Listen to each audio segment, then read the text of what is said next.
नमस्कार दोस्तों, करोड़ों भारतीयों के लिए बेहद खास खबर है। देश में कोरोना की कमर टूट रही है और अब तेजी से रिकवरी हो रही है। रिकवरी भी इतनी कि पिछले 24 घंटों में तो भारतीयों ने नया रिकॉर्ड ही कायम कर दिया है। ठीक से कहें तो भारत को अब जीतने से कोई नहीं रोक सकता है। दोस्तों, इस वीडियो में हम कोरोना महामारी से जुड़ी वो खबरें भी बताने वाले हैं जो आप में उत्साह की नई किरण जगाने वाली हैं। लिहाजा वीडियो को पूरा देखिए और उन लोगों तक जरूर शेयर करिए जिनको इस जानकारी की सबसे ज्यादा जरूरत है। भारत ने कोरोना का निकाला दम, बना डाला रिकॉर्ड। कोरोना वायरस की दूसरी लहर के बीच देशवासियों के लिए एक गुड न्यूज सामने आई है। पिछले 24 घंटों में रिकॉर्ड मरीज ठीक हुए हैं। केंद्रीय स्वास्थ्य मंत्रालय ने कहा है कि पिछले एक दिन में तकरीबन 4.25 लाख मरीजों ने कोरोना को मात दी है। साथ ही 26 राज्य ऐसे हैं जहां पर रोजाना मिलने वाले मामलों से ज्यादा वहां की रिकवरी है। 18 मई की सुबह सामने आए आंकड़ों ने भी इस ओर इशारा किया है कि रोजाना सामने आने वाले आंकड़े कुछ कम हुए हैं। केंद्रीय स्वास्थ्य मंत्रालय के मुताबिक 3 मई को देश में रिकवरी औसत 81.7% थी, जो कि बढ़कर 85.6% हो गई है। देश में पिछले 24 घंटे में 4,22,000 लोग रिकवर हुए हैं, जो कि देश में अब तक की सबसे अधिक रिकवरी है। केरल में 99,651 रिकवरी हुई है। देश फिलहाल रिकवरी में क्लियर पॉजिटिव ट्रेंड नोट कर रहा है और सक्रिय मामलों में भी कमी आ रही है। केवल 8 राज्य ही ऐसे हैं जहां प्रतिदिन 10,000 से ज्यादा मामले आ रहे हैं। 26 राज्य ऐसे हैं जहां रिकवरी प्रतिदिन रिपोर्ट होने वाले मामलों से ज्यादा है। देश में 8 राज्य ऐसे हैं जहां पर एक्टिव मामलों की संख्या 1 लाख से ज्यादा है। 10 राज्यों में एक्टिव मरीजों की संख्या 50,000 से 1 लाख के बीच है, जबकि 18 राज्यों में 50,000 से कम एक्टिव केस हैं। 7 मई को देश में 4,14,000 के करीब मामले सामने आए थे, तो पिछले 24 घंटे में 2,63,000 केस सामने आए हैं। बड़ी बात तो यह है कि पिछले 2 दिनों से नए मामले 3 लाख से भी कम हो गए हैं। पिछले 28 दिन में सामने आए ये सबसे कम मामले हैं। इससे पहले 20 अप्रैल को 24 घंटे में 2,59,000 मामले सामने आए थे। स्वदेशी कोरोना दवा को लेकर गजब उत्साह। कोरोना की काट के तौर पर भारत सरकार ने जैसे ही कोरोना की दवा को लॉन्च किया, इसको लेकर देश और दुनिया में मारामारी भी शुरू हो चुकी है। सरकार के पास दुनिया के कई देशों से मांग आने लगी है, तो देश में भी इसको लेकर हर व्यक्ति में उत्साह देखा जा रहा है कि यह मार्केट में कब तक आएगी। बाकायदा यूपी के सीएम योगी और हरियाणा सरकार ने इस दवा को खरीदने के निर्देश दे दिए हैं। सीएम योगी ने डीआरडीओ की दवा 2DG को मंगाने के लिए अधिकारियों को निर्देश दे दिए हैं। सीएम योगी ने अधिकारियों को दवा की मांग पत्र केंद्र को भेजने के लिए कहा है।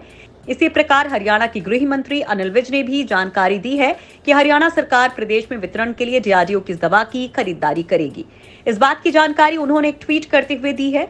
2DG दवा कोरोना से लड़ने में गेम चेंजर मानी जा रही है और माना जा रहा है कि 2DG से कोरोना के मरीज जल्द रिकवर होंगे और उनमें ऑक्सीजन के प्रति निर्भरता भी कम पाई जा रही है। एक तरफ देश में ऑक्सीजन की भारी कमी देखने को मिल रही है, तो दूसरी तरफ इस तरह की खबर बड़ी राहत से कम नहीं है। 2-डीऑक्सी डी ग्लूकोज दवा पाउडर के रूप में होती है, जिसे मरीज को पानी में घोलकर दिया जाता है। डीआरडीओ के अनुसार इसके उत्पादन में बहुत मुश्किलें नहीं आती हैं। इसे बहुत आसानी से देशवासियों को उपलब्ध करवाया जा सकता है। अभी 24 घंटे के अंदर राजधानी दिल्ली के अस्पतालों में इस दवा की 10,000 डोज सप्लाई की जानी है। ऐसा माना जा रहा है कि जून की शुरुआत में ही दवा सब जगह उपलब्ध हो जाएगी। फेफड़ों में खाक होगा कोरोना वायरस, वैज्ञानिकों ने खोजी एंटीवायरल थेरेपी। कोरोना वायरस की वजह से सबसे ज्यादा नुकसान इंसान के फेफड़ों को पहुंच रहा है, लेकिन अब एक ऐसी एंटीवायरल थेरेपी खोज ली गई है जो फेफड़ों में मौजूद कोविड-19 के कणों को 99.9% तक खत्म कर देती है। इस थेरेपी को अब कोरोना से लड़ने में एक नए हथियार के तौर पर देखा जा रहा है। ऑस्ट्रेलिया की ग्रिफिथ यूनिवर्सिटी की एक टीम ने इसे तैयार किया है। अंतर्राष्ट्रीय वैज्ञानिकों के इस टीम के मुताबिक ये टेक्नोलॉजी कोविड के कणों का पता लगाने और उन्हें खत्म करने के लिए एक गर्मी चाहने वाली मिसाइल के तौर पर काम करती है। इस टेक्नोलॉजी को सबसे पहले ऑस्ट्रेलिया में 1990 में खोजा गया था। ये एक ऐसी तकनीक है जो आरएनए के छोटे टुकड़ों के साथ काम करती है। ये टुकड़े वायरस के जीनोम से जुड़ जाते हैं। इस जुड़ाव की वजह से जीनोम काम नहीं कर पाता है और वास्तव में ये कोशिकाओं को नष्ट कर देता है। फिलहाल वायरस को सीधे तौर पर रोकने वाला ये पहला उपचार बताया जा रहा है। हालांकि इस मामले में भारत के डीआरडीओ ने जो दवा तैयार की है वो रामबाण बताई जा रही है। भारत में अब प्लाज्मा थेरेपी से नहीं होगा इलाज। भारत में तेजी से घटते कोरोना केसेस के बीच प्लाज्मा थेरेपी को लेकर भी एक बड़ी खबर सामने आई है। भारत में प्लाज्मा थेरेपी को कोविड-19 के लिए नेशनल क्लिनिकल मैनेजमेंट प्रोटोकॉल से हटा दिया गया है। एम्स, आईसीएमआर, कोविड-19 नेशनल टास्क फोर्स और हेल्थ मिनिस्ट्री का ये फैसला बता रहा है कि प्लाज्मा थेरेपी का अस्पताल में भर्ती मरीजों के इलाज में कोई फायदा नहीं था। ये फैसला द लैंसेट मेडिकल जर्नल में प्रकाशित रिकवरी ट्रायल के नतीजों के आधार पर लिया गया है। प्लाज्मा थेरेपी एक ऐसी प्रक्रिया है जिसमें इन्फेक्शन से रिकवर हुए व्यक्ति के शरीर से खून लिया जाता है। खून का पीला तरल हिस्सा निकाला जाता है, इसे इन्फेक्टेड मरीज के शरीर में चढ़ाया जाता है।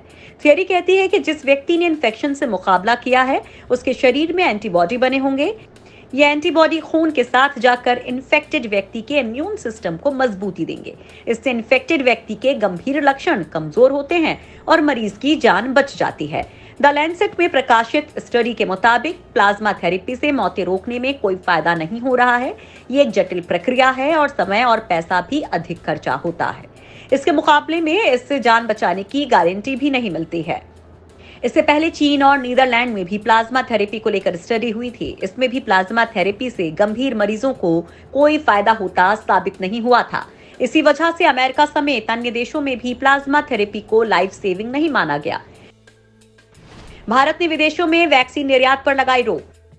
कोरोना की दूसरी लहर के कारण भारत में मचे हाहाकार के बीच टीकाकरण अभियान में तेजी लाई गई है, लेकिन कई राज्य टीके की कमी का दावा कर रहे हैं। विपक्षी पार्टियां केंद्र पर आरोप लगा रही हैं कि देश में टीकाकरण अभियान को तवज्जो न देते हुए सरकार ने विदेशों को टीके भेज दिए। अब सरकारी सूत्रों ने बताया है कि सरकार इस साल अक्टूबर के आखिर तक कोरोना वैक्सीन की किसी भी बड़ी खेप का निर्यात नहीं करेगी और वैक्सीन का इस्तेमाल देश में किया जाएगा। हालांकि इससे दुनिया भर में टीकों की आपूर्ति के लिए शुरू की गई पहल कोवैक्स को काफी नुकसान होने की आशंका है। कोरोना संकट के कारण सबसे बुरे दौर से गुजर रहे भारत ने बीते महीने ही वैक्सीन के निर्यात पर रोक लगा दी थी। अभी तक भारत वैक्सीन की 6.6 करोड़ खुराकें निर्यात कर चुका है। हालांकि भारत की तरफ से टीके का निर्यात रुकने के बाद बांग्लादेश, नेपाल, श्रीलंका और कई अफ्रीकी देश अब वैक्सीन पाने के लिए परेशान हो रहे हैं। भारत अब अपने देश में टीकाकरण को प्रमुखता देगा क्योंकि यहाँ संक्रमितों की कुल संख्या 2.5 करोड़ पार कर गई है। सीरम इंस्टीट्यूट ऑफ इंडिया के प्रवक्ता ने भी बताया कि फिलहाल भारत में वैक्सीन आपूर्ति पर फोकस है। पहले अनुमान था कि दूसरे देशों को जून से वैक्सीन निर्यात होने लगेगी।